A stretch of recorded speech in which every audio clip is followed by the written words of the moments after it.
একদিন হযরত খাদিজা ফজরের নামাজ আদায় করলেন। নামাজ কি আদায় করার পরে তিনি মুরাকাবার হালতে বসলেন। ধ্যানমগ্ন হয়ে কবরকে স্মরণ করে কান্না করতে লাগলেন। এক পর্যায়ে কান্নার মাত্রাটা এত বেড়ে গেল, কান্না করতে করতে হযরত খাদিজা ধোঁয়ার মধ্যে গড়াগড়ি খেতে লাগলেন, হাওয়া করে কান্না করতেছেন। তার ছোট্ট মেয়ে হযরত ফাতিমা রাদিয়াল্লাহু তাআলা আনহা মায়ের কান্না দেখে বাচ্চা মেয়ে তিনি কান্না শুরু করে দিলেন। তিনিও হাওয়া করে কান্না করতে লাগলেন, অঝরণায় কান্না করতেছেন। কিন্তু তিনি যতই কান্না করে মা তো কান্না থামায় না। মায়ের কান্না দেখে হযরত ফাতিমা সঙ্গে সঙ্গে বিশ্বনবীর কাছে চলে গেলেন। আল্লাহ রাসূল তিনি বলতে আব্বাস এখন আপনি বাড়ি চলে, আমার মা জননী ধরার মধ্যে গড়াগড়ি খায়, শুধুই কান্না করে, এত কান্না করে, তার কান্নার কারণ আমি জানি না, শুধুই কান্না করে। আব্বাস রেখে বাড়ি চলে। সঙ্গে সঙ্গে বিশ্বনবী বাড়ির দিকে রওনা হয়ে গেলেন। বাড়িতে আসার পরে দেখে তার প্রিয় স্ত্রী হযরত খাদিজা রাদিয়াল্লাহু তাআলা আনহা তিনি ধরার মধ্যে গড়াগড়ি খায় আর হাওয়া করে চোখের পানি ছিল ধরনের কান্না করে। বিশ্বনবী বললেন, আমার প্রিয় তোমার বিবি রে, কিসের জন্য কান্না করো? তোমার কারণটা কি? তোমার শরীর কি ঠিক আছে? তোমার কি হয়েছে? কেন তুমি এত কান্না করে বলো? হযরত খাদিজা বলতে যে রাসূলুল্লাহ হাবিবাল্লাহ, আমার শরীর ঠিক আছে, সব ঠিক আছে, কিন্তু কান্না করতেছি কেন জানি? একটাই কারণে কান্না করি, সেটা হচ্ছে কবরকে স্মরণ করে কান্না করতেছি। ফজরের নামাজ আদায় করলাম, আদায় করার পরে চিন্তা করতে লাগলাম, এই দুনিয়াতে পৃথিবীর জমিনে কোন মানুষ লোক আক্রান্ত হয়ে যায়, অসুস্থ হয়ে যায়, বিপদে পড়ে যায়, মানুষ দৌড়ে দৌড়ে চলে যায় তার কাছে কেউ খোঁজ নিয়ে আসে, মানুষটা কেমন আছে জানার চেষ্টা করে। কিন্তু আমি চিন্তা করে দেখলাম, আমি যখন দুনিয়া থেকে বিদায় নিয়ে চলে যাব, আমার কবরে কেউ তো খোঁজ নেবে না, সেই কবর আল্লাহ রাব্বুল আলামিন ছাড়া পৃথিবীর কেউ তো কবরে নেবে না। সেই কবরকে স্মরণ করে আমি হযরত খাদিজা চোখের পানি ধরে রাখতে পারি না। মুসলমান আব্বাসারা, আমরা একটু কি চিন্তা করি বলেন, কবরকে স্মরণ করতে পারি নাকি? দুনিয়াতে আপনি বিপদে পড়ে যান, গ্রামের কোনো মানুষ বিছানা সজ্জায় পড়ে যায়, বলেন তো আত্মীয় স্বজন প্রতিবেশী দেখতে যায় কি যায় না? যায় না। কিন্তু যে ব্যক্তি মারা গেছে, আমরা যাদেরকে দাফন করে আসি, সে কেমন আছে তার খোঁজ খবর নেওয়ার জন্য পরিস্থিতি থাকে বলে? কোনো সিস্টেম আছে? কোনো পরিস্থিতি কিন্তু নাই। কিন্তু একজন ব্যক্তি যদি জীবিত থাকে, সে কেমন আছে তার পাশে দাঁড়ানো সুযোগ আছে না নাই? আচ্ছা, কিন্তু যে ব্যক্তি মারা যায় তার খবর আমরা নিতে পারবো? নিতে পারবো। কিন্তু অথচ ব্যক্তি আমরা সেই খবরকে স্মরণ করি। কিন্তু হযরত খাদিজা এত কান্না করতে লাগলেন। বিশ্বনবী বলেন, আমার স্ত্রী খাদিজা তুমি কান্না করো না, আমি পৃথিবীর সকলের কান্না সহ্য করতে পারি, কিন্তু ফাতেমার কান্না বরদাস্ত করতে পারি না। তোমার কান্না থেকে আমার ছেলের টুকরা মেয়ে হযরত ফাতেমা হাওয়া করে পাগলের মতো কান্না করে। খাদিজা তুমি কান্না থামাও। হযরত খাদিজা বলেন, ইয়া রাসূলুল্লাহ হাবিবাল্লাহ, আমার তো বয়স হয়ে গেছে, 63 বছর বয়স হয়ে গিয়েছিল।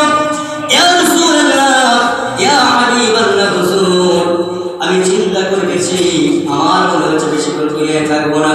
আমি বুঝতে পেরেছি কিছুক্ষণের মধ্যে হয়তো এই দুনিয়া থেকে বিদায় নিয়ে চলে যাব।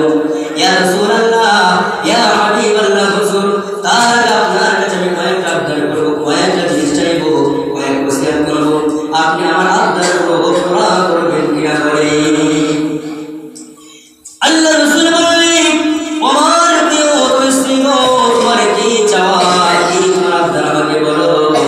খাদিজা বলতে, ইয়া রাসূলুল্লাহ হাবিবাল্লাহ, আপনার কাছে চাওয়া হচ্ছে আমার এখান থেকে দেখে যারা স্বামী আছে এবং মায়েরা যারা শুনতে পাচ্ছে, স্ত্রী স্বামীর ভালোবাসা কেমন থাকে, দাম্পত্য জীবনের ভালোবাসা কেমন হওয়া দরকার, এখান থেকে তিনি একটু হলো শিক্ষা আসবে। অনেক স্বামী আছে স্ত্রী মারা গেলে খুশি হয়, কারণ তার অত্যাচারে তার ব্যবহারে সন্তুষ্ট ছিল, কখনো সন্তুষ্ট ছিল না।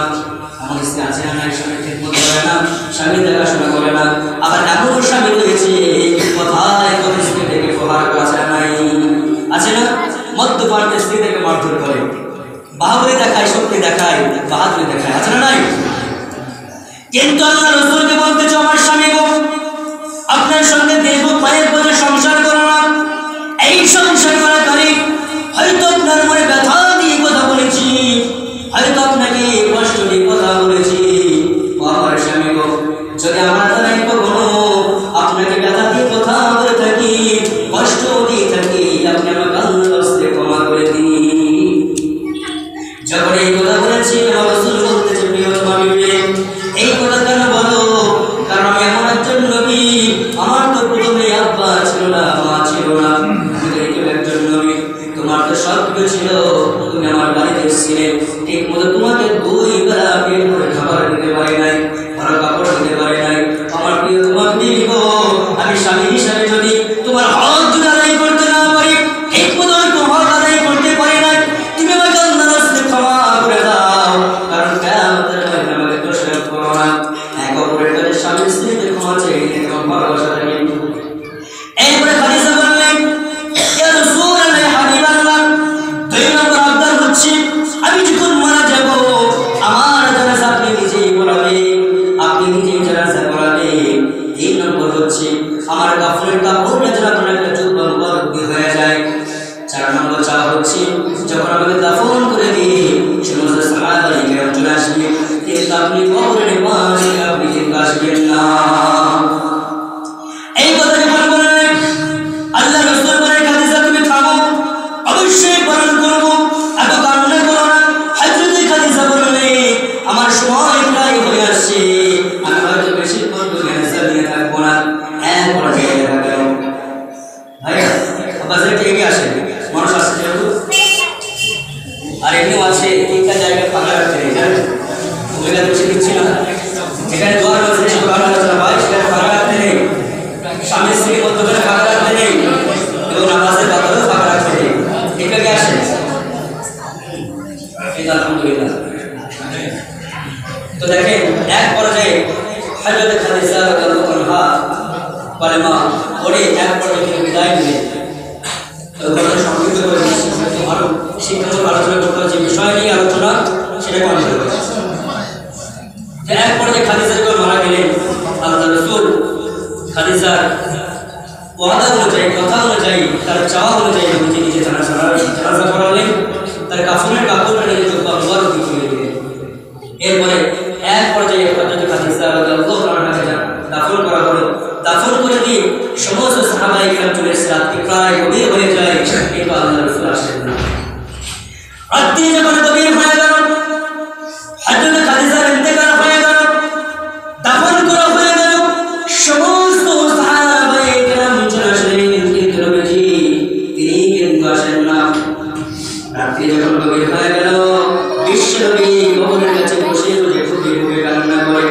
কারণ খাদিজা আরেকটা আল্লাহর রাসূলের কাছে চেয়েছিলেন নসিহত করেছিলেন ইয়া রাসূলুল্লাহ আমি খাদিজা বলে কিন্তু মুনকার নাকির ফেরেশতাকে ভয় পাই মুনকার নাকির ফেরেশতা যখন ভয়ানক আকৃতি ধরে মানুষের সামনে হাজির হবে অনেকে তাদের চেহারা থেকে সেন্সলেস হয়ে অজ্ঞান হয়ে যাবে উত্তর দিতে পারবে না আমি যদি তাদের সওয়ালের জবাব দিতে ভুলে যাই আপনি কবরের পাশে থেকে সওয়ালের জবাব দিয়ে দেবেন কিন্তু নবীজি কবরের কাছে বসে থাকতে বেশিক্ষণ হয়ে গেল সময় পার হয়ে যায় কিন্তু কোনো আওয়াজ আসে না এক পর্যায়ে জিবরাইল আলাইহিস সালাতু ওয়াস সালাম আসলেন আসার পর বলতেছে ইয়া রাসূলুল্লাহ ইয়া হাবিবাল্লাহ রাত্রি গভীর হয়ে গেল সমস্ত সাহাবায়ে কেরাম চলে গেল কিন্তু আপনি এখনো কিসের জন্য যাচ্ছেন না আপনি কি আপনার প্রিয় স্ত্রী খাদিজাকে বলতে পারছেন না ইয়া রাসূলুল্লাহ আপনার স্ত্রীকে দাফন করে দিয়ে সমস্ত সাহাবায়ে কেরাম চলে গেছে তো আপনি কি যাচ্ছেন না কেন আপনি কি বলতে পারছেন না আর বলেন স্ত্রী ভালো হয় স্ত্রী আল্লাহ ওয়ালা হয় যে ব্যক্তি নামাজি হয় যে দিনদার হয় স্বামীর খেদমত করে আমার স্ত্রী যদি মারা যায় বলেন তাকে ভোলা যাবে বলেন বলতে কষ্ট হবে না নিরাপদে চলতে পারি হবে যে আমার বিবি আমার জন্য কি না করেছে কত কষ্ট করেছে আমার সন্তানদের জন্য কত কষ্ট করেছে আল্লাহ রাসূল বলেন জিবরাইল আমি কেমন করে ভুলবো বলো এই খাদিজা কতই না কষ্ট করেছি একদম ইসলামের প্রাথমিক যুগে আমি যখন নবুয়ত প্রাপ্ত হলাম মক্কায় যখন ইসলাম প্রচার করতে লাগলাম মক্কার মানুষ মানুষগুলো আমাকে কেউ নবী বলে স্বীকার করে না, পাগল বলে স্বীকৃতি দিল। কেউ কলমা করে না, কেউ আল্লাহকে এক বলে স্বীকার করে না, আমি নবীকে নবী বলে স্বীকার করে না। ইসলামের দাওয়াত দিই কিন্তু কেউ নবী বলে মানে না, মনপূর্ণ হয়ে চোখে পানি নিয়ে খায়। বাড়িতে প্রবেশ করলাম, প্রবেশ করার পরে বললাম, বিবি গো, মক্কার মানুষগুলো আমাকে নবী বলে স্বীকার করে না, আল্লাহকে এক বলে স্বীকার করে না, আমাদের নবী বলে কেউ মানে না, আমাদের নবী বলে স্বীকার করে না। এই কথা যখন আমার স্ত্রীকে বললাম, আমার স্ত্রী আমাকে সান্ত্বনা দিয়ে বললেন, ইয়া রাসূলুল্লাহ, ইয়া হাবিবাল্লাহ, পৃথিবীর মানুষ যদি আপনাকে নবী বলে স্বীকার না করে, আল্লাহকে এক বলে যদি স্বীকার না করে, আমি আপনার স্ত্রী বলতেছি, আমি ওয়াদা করতেছি, আপনাকে কথা দিচ্ছি, আমি আপনাকে নবী বলে স্বীকার করলাম, আল্লাহকে এক বলে স্বীকার করে নিলাম, আমি এক্ষুনি কলমা করে নিলাম, লা ইলাহা ইল্লাল্লাহ মুহাম্মাদুর রাসূলুল্লাহ সাল্লাল্লাহু আলাইহি ওয়াসাল্লাম। এই ভাই জিবরাইল, আমার স্ত্রী কলমা করে মুসলমান হয়ে গেল, এই বিবিকে কেমন করে ভুলবো বলো? আমি যখন ইসলামের প্রচার করতে যেতাম, আত্মীয় অনেক হয়ে যেত।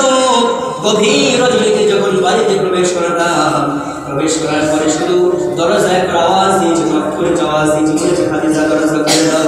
আমার বলতে দেরি হয়েছে, দরজা খুলতে দেরি হয় না। আমি আমার স্ত্রীকে বললাম, বিবি তুমি কি রাত্রিতে ঘুমাও না? এত রাত হয়ে গেছে, একবার তোমাকে ডাকলাম, তুমি দরজা খুলে দিলে, তুমি কি রাত্রিতে ঘুমাও না? আমার স্ত্রী বলল, আমার স্বামী গো, আমার ভয় হয়, বড়ই চিন্তা হয়, আপনি মক্কার জমিনে কলেমা প্রচার করে, ইসলামকে প্রচার করেন, আমার মনে হয় না জানি কোনো কাফের হয়তো আপনাকে একটা পাথর ছুঁড়ে মারবে, কেউ হয়তো একটা থাপ্পড় মারবে, কেউ আপনাকে প্রহার করবে, কেউ আঘাত করবে, কেউ আপনাকে কষ্ট দেবে। এই কথাগুলো চিন্তা করে, এই কথাগুলো মাথায় নিয়ে আমি খাদিজা বিছানায় পিঠ লাগিয়ে শুয়ে থাকতে পারি না, দরজায় পিঠ লাগিয়ে দাঁড়িয়ে থাকি, আমার স্বামী কখন আসবে আর এসে বলবে, খাদিজা তুমি দরজা খুলে দাও। এই ভাই জিবরাইল, আমার স্ত্রী এত কষ্ট করেছি, কিন্তু রাত হয়ে গেল, এত সময় পেরিয়ে গেল, কিন্তু এখনো মুনকার নাকির ফেরেশতারা তো কোনো আওয়াজ পেলাম না। আমার বেটি পড়ে ভয় পাই, এত সময় হয়ে গেল, কিন্তু কবরের ভিতর থেকে কোনো আওয়াজ আসলো না। জিবরাইল আলাইহিস সালাম বললেন, ইয়া রাসূলুল্লাহ, ইয়া হাবিবাল্লাহ হুজুর, আপনার চিন্তার প্রয়োজন নাই, কান্নার কিন্তু প্রয়োজন নাই। যেই মানুষগুলো দুনিয়াতে আল্লাহর আনুগত্য করে আসবে, দাসত্ব করে আসবে, নামাজ আদায় করে আসবে, আল্লাহর বিধানকে বাস্তবায়ন করে আসবে, ওই মানুষগুলো যখন কবরে চলে আসবে, ওই মানুষগুলো কান্নার প্রয়োজন হবে না। আর যারা দুনিয়ায় থাকাকালীন অন্যায় কাজ করবে, নামাজ আদায় করবে না, অশ্লীল কাজ করবে, হারাম কাজ করবে, আল্লাহর নাফরমানি করবে, এই মানুষগুলো যখন আসবে, তাদের জন্য কবরে কান্না ছাড়া আনন্দের কিন্তু কোনো রাস্তা নাই। আপনার খাদিজা দুনিয়ায় থাকাকালীন ইবাদত করে এসেছে, আজকে তার সওয়ালের জবাব আমার আল্লাহ সহজ করে দিয়েছে, বলে সুবহানাল্লাহ।